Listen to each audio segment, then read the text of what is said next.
I do not think anyone should waste their time talking to Alex O'Connor. Hi, welcome back to this space. Today, I am talking about someone that is well-renowned, a young atheist turned agnostic, Alex O'Connor. Before we get into the video, please like, share, subscribe so the truth keeps spreading. Remember the video I did where I talked about Joe Rogan having Wes Huff on his podcast because of all the stuff that happened with Billy Carson? Yeah, so that podcast, Alex O'Connor decided to comment on the podcast, and not just comment, he wanted to point out things that Wes Huff was wrong about, the things that Wes Huff said that were not true, or the mistakes Wes Huff did. And then he went on to do it. You know what? Wes Huff actually did a video that is out where he... Wes Huff is actually funny. He reacts to himself in the podcast and tells himself that he made mistakes. It's so funny. I'm going to do a video where I react to Wes Huff reacting to himself as well. I'm going to do that video as well. But today is about Alex O'Connor. Let's talk about this. 500 people witnessing the physically resurrected Jesus would be an amazing proof of his resurrection. Unfortunately, 1 Corinthians chapter 15 is the only mention we have of this event anywhere. It's not in the Gospels, nor in Acts, nor in any other historical source. So, what do we learn about this event from 1 Corinthians? Nothing. Nothing at all. The earliest gospel, Mark, was written around 70 AD. This is some 40 years after Jesus died, and likely after the death of most of the eyewitnesses, given life expectancy in the ancient world. But even if it were written earlier, even if it were written by Mark himself, we're talking about the resurrection here.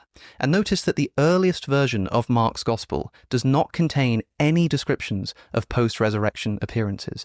It ends with the empty tomb and a disappeared Jesus and suggests that he will appear to people, but it doesn't record those appearances. Alex O'Connor, you are a clearly enlightened person, not in the sense of, spiritual things I see, but you are enlightened in how much you've read. You are well read. You've read a lot of books. I'd like to ask you this question. Let's say 100 years from now, you didn't get into YouTube, okay? You didn't get into YouTube.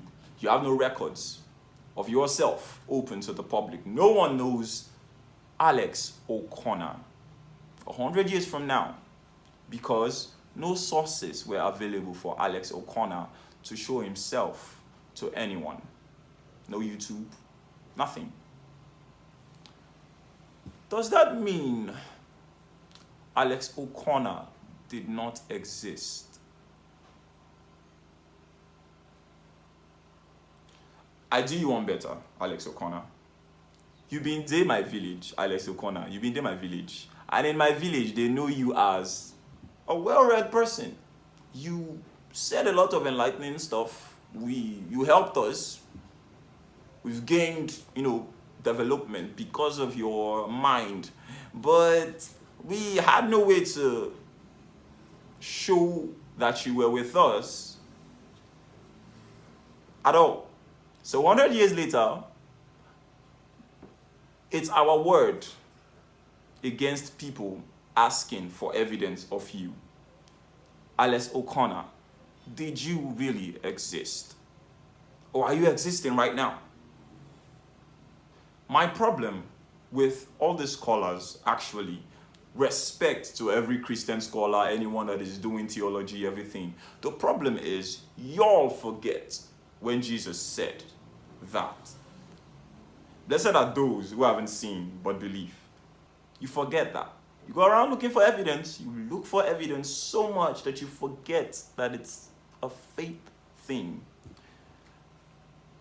In Joshua, let's take it back to evidence. Okay, in Joshua chapter 4, the children of Israel, after Moses had died, Joshua led them across the river Jordan. And then they picked stones from Jordan into the promised land. God told them to pick it up because it will be evidence to the generations in Israel to come. So when the child asks, "Mommy, why these stones?" the mother goes, "Oh my God, my darling, you wouldn't believe it. Thank God God told us to keep those stones, because if it was just me explaining it for you, you would never believe it." You see, we were crossing the river Jordan and oh, wow, we had no boat. So God told these priests to carry the ark, and they went into the water. And when they went into the water divided into two. And we walked past the water on dry land. Yeah. Mommy, you're saying you crossed the river Jordan. It was dry. You walked across the river. Yeah, that's it. That's what the stone is for. So you don't have to doubt, because there are stones showing that we picked the stones from the river Jordan. It's there. So, and the child goes, "You can't argue with the stones." So that's what y'all want. Y'all want the stones. Y'all are looking for the stones. And even if someone would come up that day and say, "Those stones could have been from anywhere," or someone could even come to me and say, "Do those stones still exist?" You asking me that, I would say, does Israel still exist? If yes, then okay, I rest my case. You see, when Jesus came, he did not emphasize on the things that you were seeing. Okay? Alex, there are two systems in existence. One are the systems of man, and two are the systems of the spirit. I like to call it the system of God. Systems of man are the things we can see, we can comprehend. All the cheating, you work your way out by yourself. Elon Musk is a billionaire, the richest man in the world, if my records are still accurate, because he knows how to delve in the systems of man, but he does not know how to delve in the systems of the spirit. And when you leave the systems of man, what's left after the flesh? You think about it. Yeah, you guessed it. You go over to the place that none of us can see right now, which is the system of the spirit. So, bro, not everything needs to be evidence-based. Let's get on with that and go over to something else he talked about. Look at this image. This is a picture of a crowd in Fatima, Portugal in 1917. This crowd, many more than 500 in number, were witness to the so-called miracle of the sun. A prophecy by 3 shepherd children said that the Virgin Mary would perform a miracle on the 13th of October, causing this large crowd to gather on that day. And the miracle happened. Testimonies from the members in the crowd were published in the newspaper. They claimed to have seen the sun dancing in the sky, zigzagging around, and even advancing towards the earth, all for 10 minutes. So, a large crowd witnessing a prophesied miracle, and we actually know who saw it and precisely what they saw. We even have their direct testimony. Does Wes Huff believe in this Catholic miracle? Do you? And if not, why not? Stop it. Get some help. Alex. Amayanabo, Alex, 1. My bro, listen.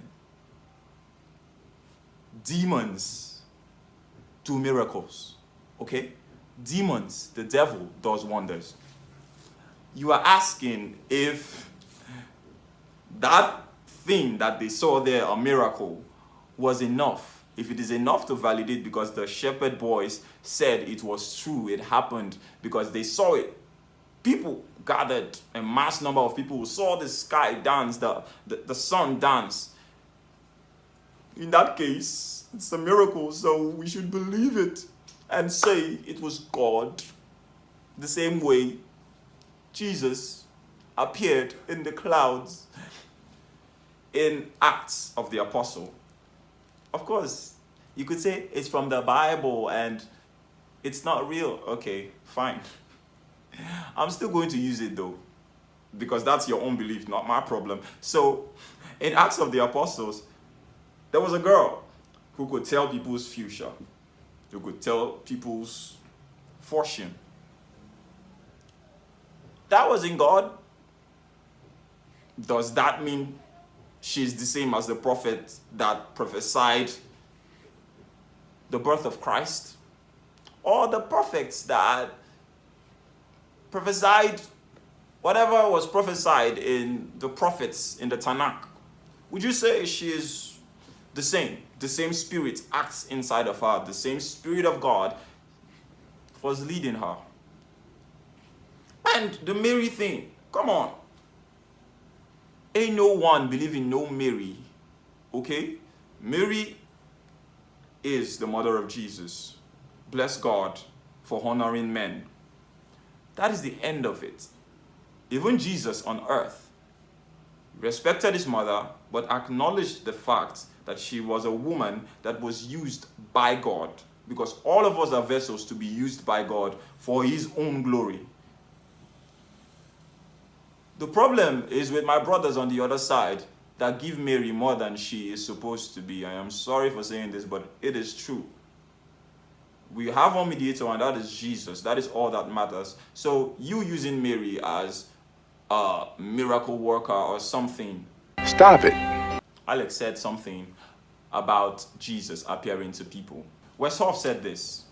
Well, Paul says that 400 people saw him all at once. 400 people saw the crucifixion? No, saw the resurrected Jesus. Yeah, 1 Corinthians 15, Paul says that Jesus appeared to the disciples, and then he appeared to 400 people all at once.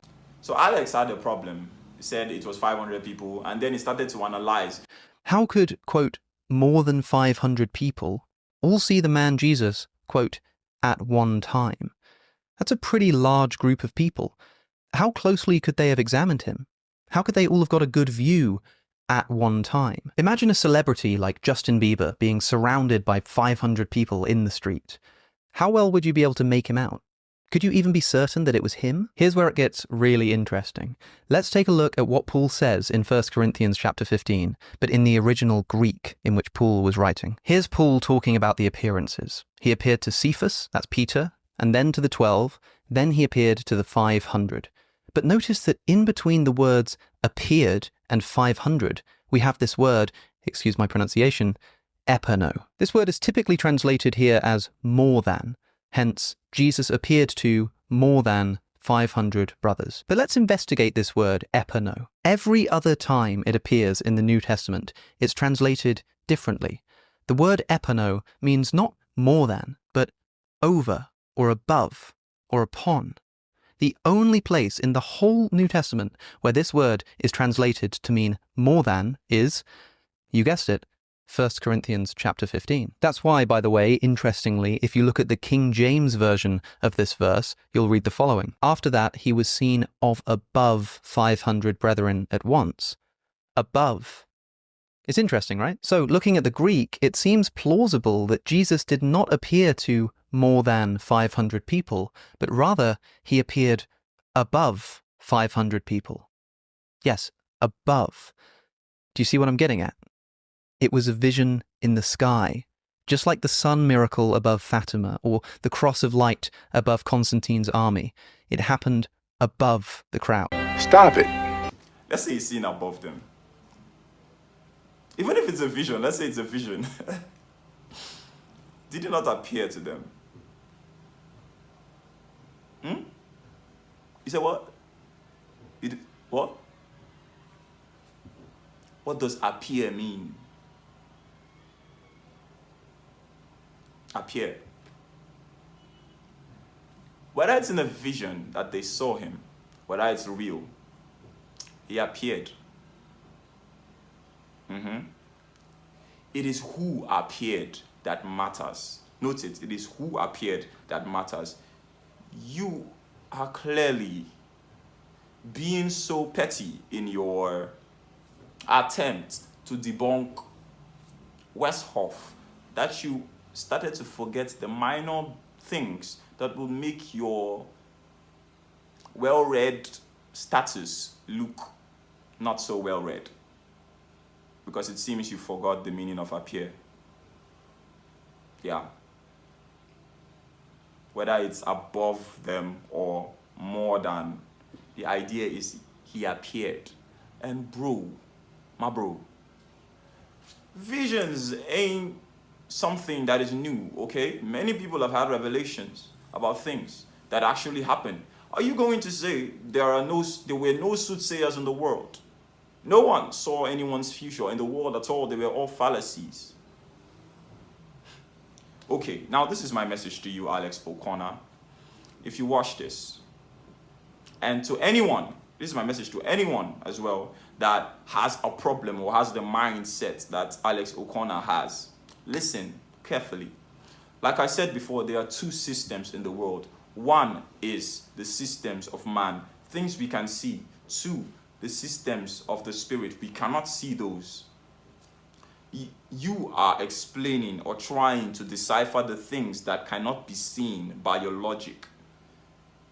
You are explaining faith-based things with knowledge. With your knowledge, you are leaning on your understanding, which can only be useful as far as you are alive.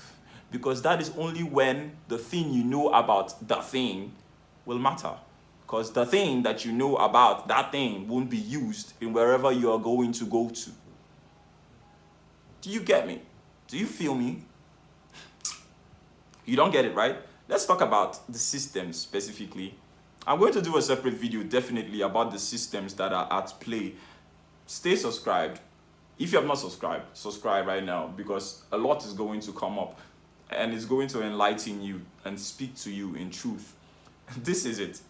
The systems of the world. The things that we cannot see are the things that make up the things that we can see. Do you believe in a soul? What is a soul? Alex, there is a lot that you are focusing on that bears no impact at all to no one, because you are simply trying to explain faith with logic, and that doesn't work. It will not work now like it did not work before. The same thing happened. Nicodemus coming over to Jesus and Jesus telling him that I am speaking to you with earthly things and you can't understand. How will I speak to you in heavenly things? Because obviously you don't even understand the physical things. Because that is us. We study so much that we feel that we've come to a particular part of intellect that, oh, whoever believes in such a thing is clearly childish, is clearly not enlightened. Are you serious? The problem with you, Alex, is that you struggle with things that you cannot comprehend. And your strength lies only with those things that you can comprehend, and which are the things that you can see. So whatever looks like mysteries, whatever looks like it is hidden, is foolishness to you. But it is this foolishness that has saved lives, that has caused blind eyes to see, that has raised the dead.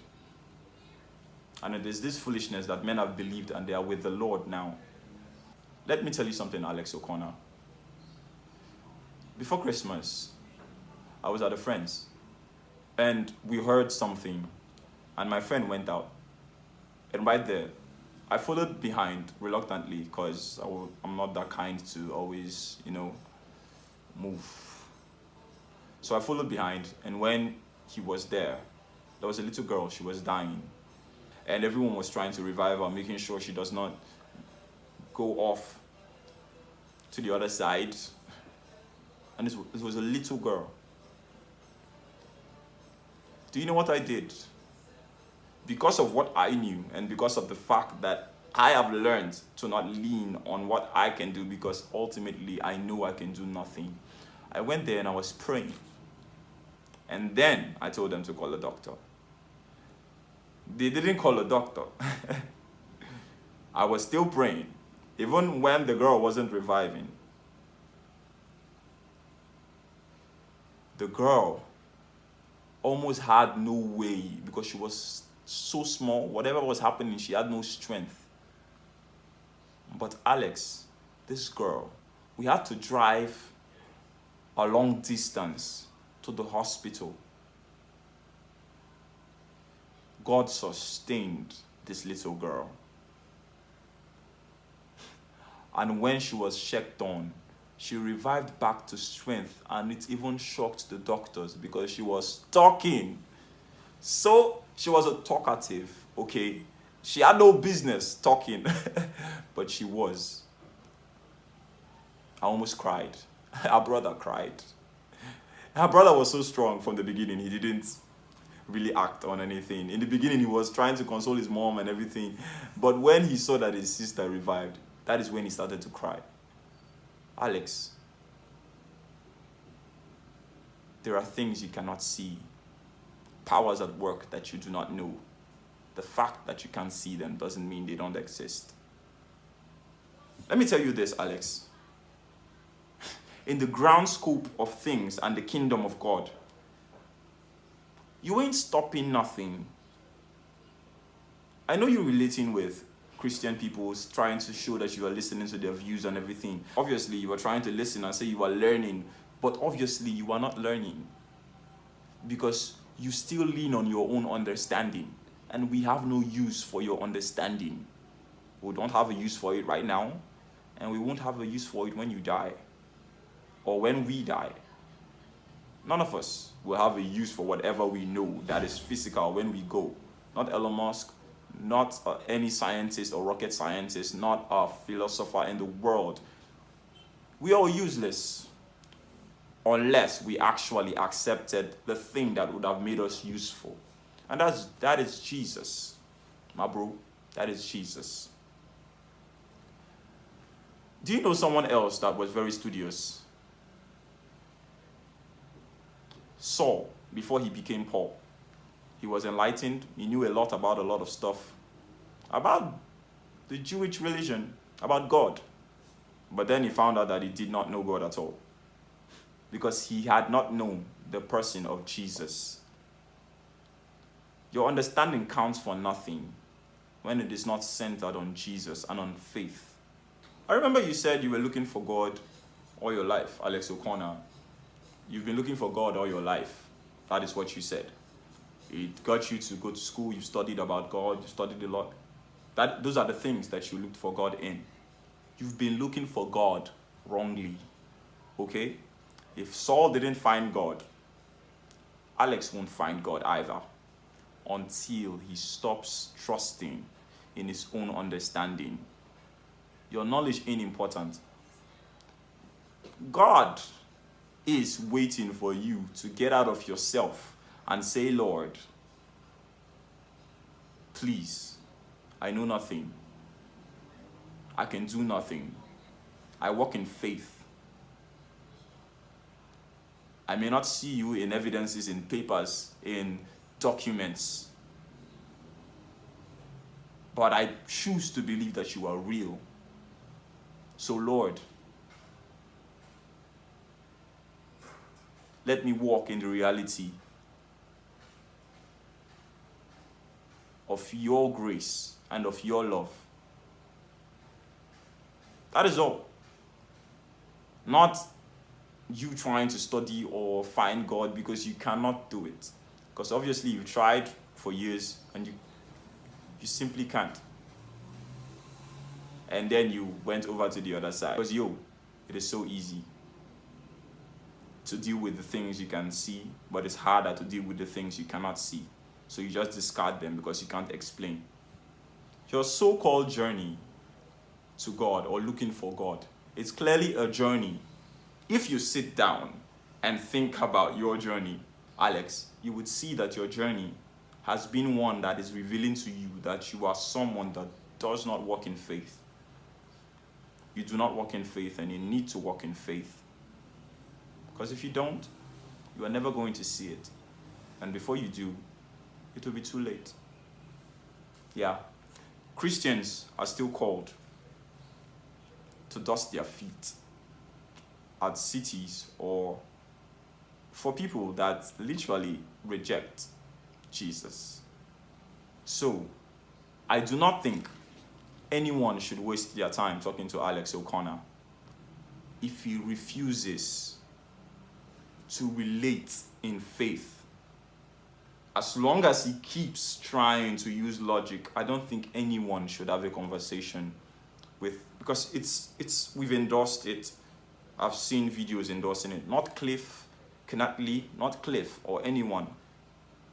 Alex should live with this logic if he wants to stay with it, and let it be for him. If he decides to walk in faith, then gladly anyone have a conversation with him and let him believe it. Because man, the guy was an atheist before and now he's an agnostic that believes in God, but he refuses to believe in Jesus. What kind of a God? You don't believe in any of the religions. Or do you want to start your own religion? If you want to start your own religion, maybe just announce it. You found the God and you want us to know that particular God. It could be another prophet or something. Either way, Alex, please stop leaning on your own understanding, because it's obviously not working for you. Goodbye. Thanks for watching. I love you. God bless you. Go bless somebody.